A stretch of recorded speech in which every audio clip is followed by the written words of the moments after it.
Today I wanted to bring you to one of my favorite spots. In here,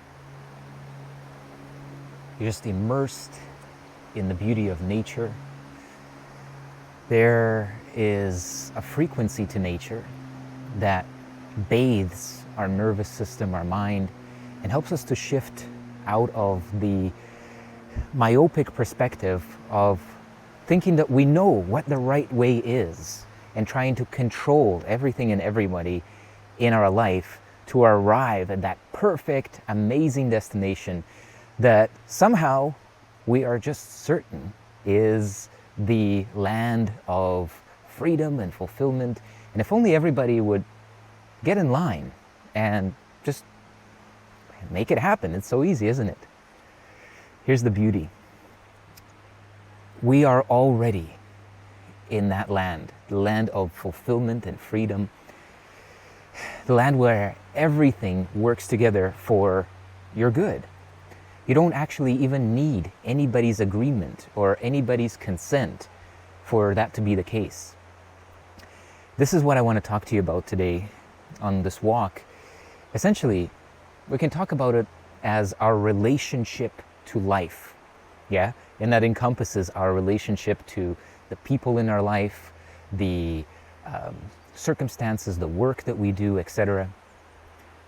Here's the biggest thing that I have come to realize and live in my life. And it's that when you look at life through the lens of separation, you will find that everything requires a lot of control, a lot of force, a lot of effort. When you look at life through the lens of oneness, suddenly it all comes into a really different picture. And you realize that even if you wanted to, you can't make something happen. Very strange. And at the same time, everything is happening exactly as you would have always wanted it to. The most important thing here is not this lens and that lens, but it's the realization that we are looking at life through lenses. I can't emphasize this strongly enough. The secret to life is the realization that you are not seeing reality as it is, you are seeing reality as your lens is. And whatever that lens is, it could be the lens that we inherited through trauma, through abandonment, through fear, through conflict with our parents, our siblings, whatever survival strategies were developed in our childhood, that could be the lens that is showing you life, and you look out here and you're like, oh my God, it's scary, it's unsafe, it's troubling. There's so much here to organize. Is there? Is there anything to organize in here? Most of us would say, obviously not, right? Even though everything seems out of place, everything is perfectly in place, right? But when we look out into the other direction, there's that in there, but then we look inside, we look at our own thoughts, and suddenly we get to this place where there's a lot of effort, a lot of organization, a lot of control required. Why? Why is only because of the lens. What I would love to offer you to appreciate is the fact that humanity is a traumatized collective being. Yeah? What you are seeing playing out in the world today, the wars, the inequality,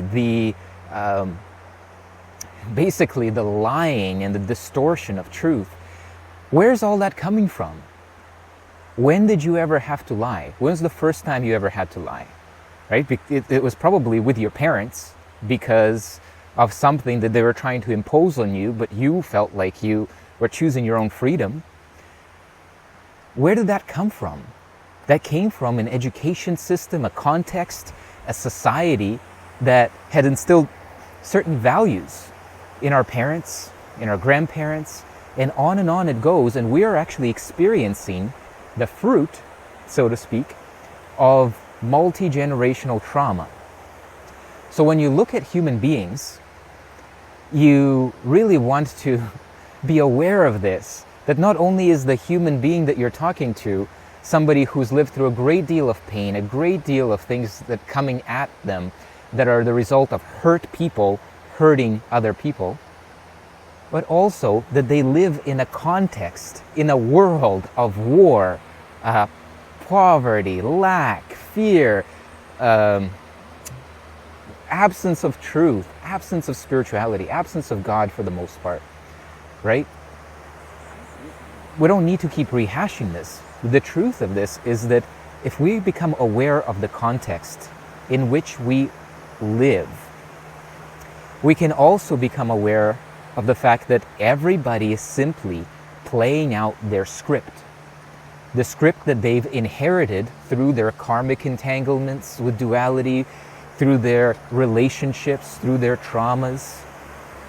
And for us to demand that anybody, even ourselves, be sane, be enlightened, be amicable, be wise, be intelligent, be non-emotional, be grounded in truth.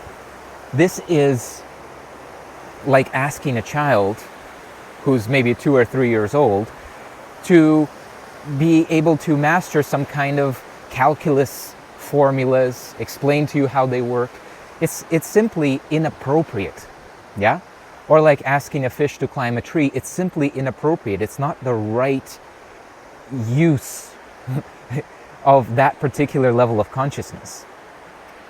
And all of the frustration that I imagine you experience, because I certainly do, in wanting the world or wanting a relationship or a person to be different than they are.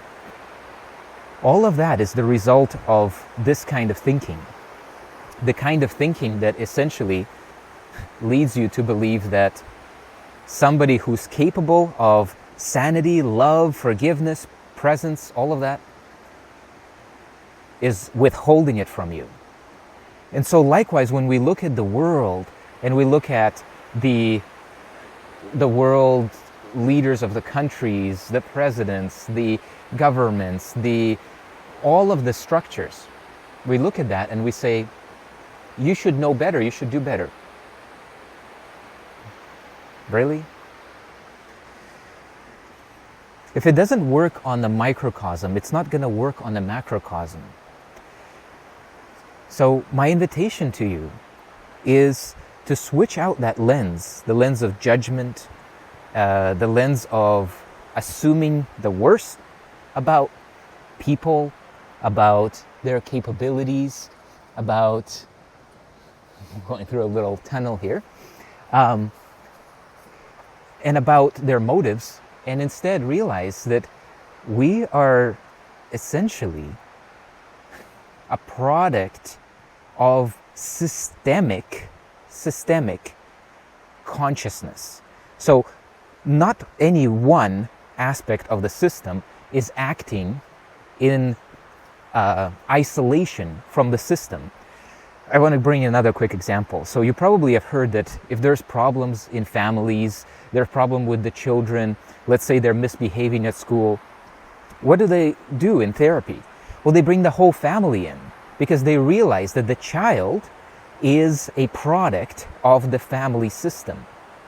And because they're a product of the family system, it has to be the system that is treated, the system that needs correction, recalibration, etc., if we want to actually address the behavioral or emotional, whatever distortion is happening with that child.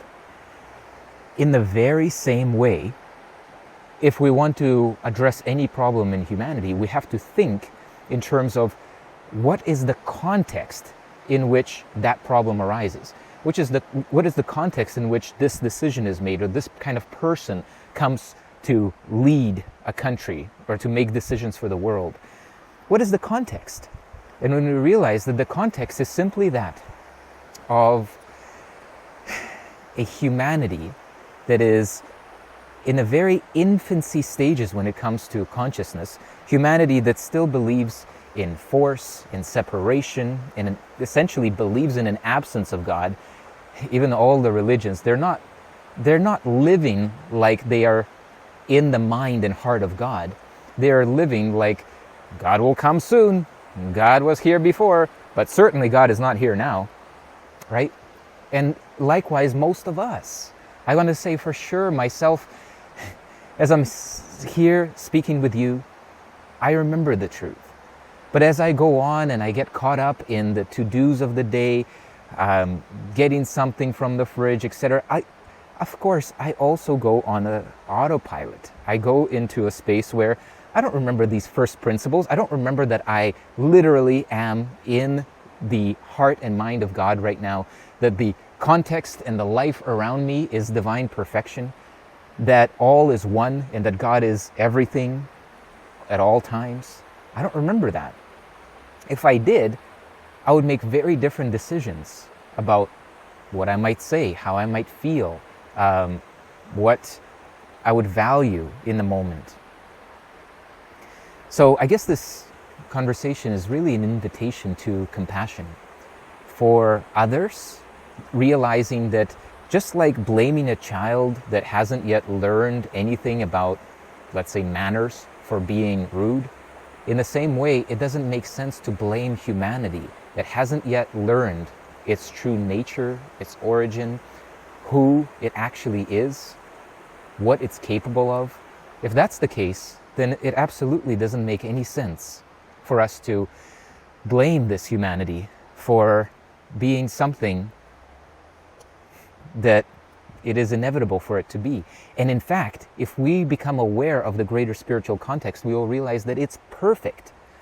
It is exactly perfect that we are, as a collective, at this particular stage, and every event, no matter how diabolical it seems, actually and literally belongs as part of our initiation, as part of our awakening, as part of our evolution.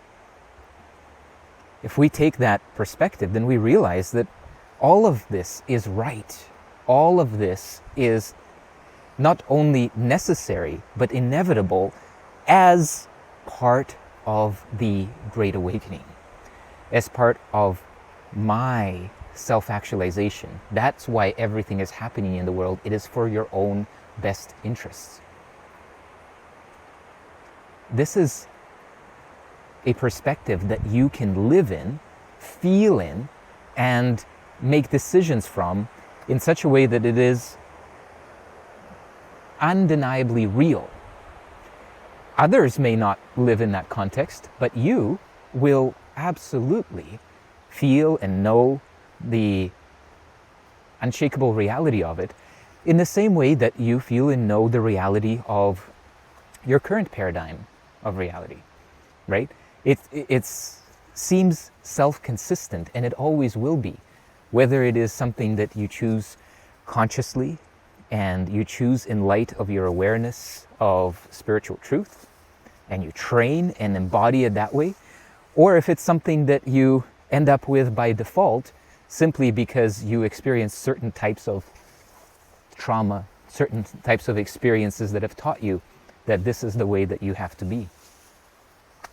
So I want to really leave you with this invitation that whatever tools are available to you, whether those tools are AI, like we've been covering in our recent videos, whether those tools are frequency technology, like we discussed in the past, whether those tools are journaling, meditation, chanting, visualizing, visioning, whatever that is, use those tools to create the lens through which you actually want to see the world. You are in this very moment choosing to see the world the way that you do.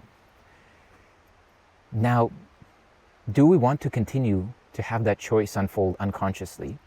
Or do we want to fully embrace the fact that we are looking through a lens and we can shape that lens to reflect something that is more and more and more in alignment with the truth of oneness, of love is all there is, God is all there is?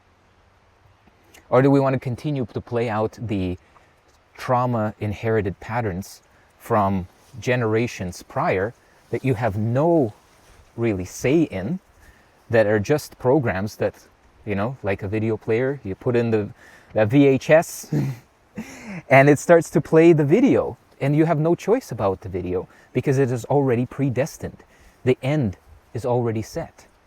So what end do you want to set for yourself? Living in the end means living in the state of consciousness in the world that you are choosing for yourself.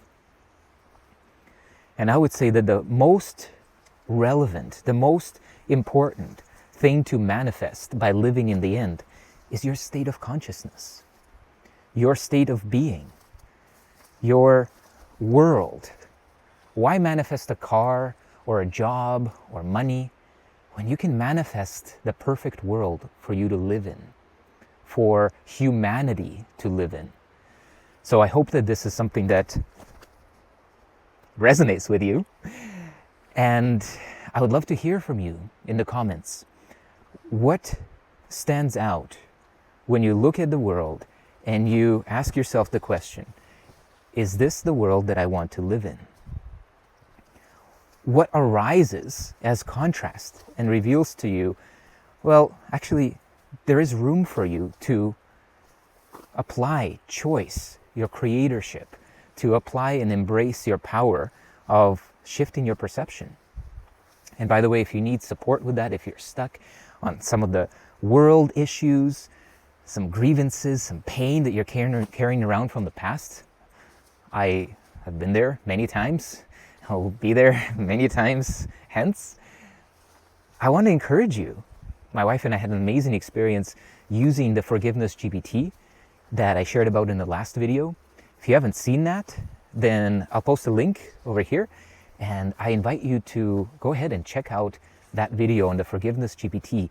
And it's a specific application of AI to help to dissolve those structures in our mind that are carrying the burden of grievance and separation and that bad feeling, that sense of contraction. And so instead of having that, you can take the process, and the GPT will guide you step by step by asking you questions. Take the process to dismantle and dissolve that sense of separation and come back. Come back to your loving, infinite, beautiful, at one with God self. Take great care, and I'll talk to you in the next video.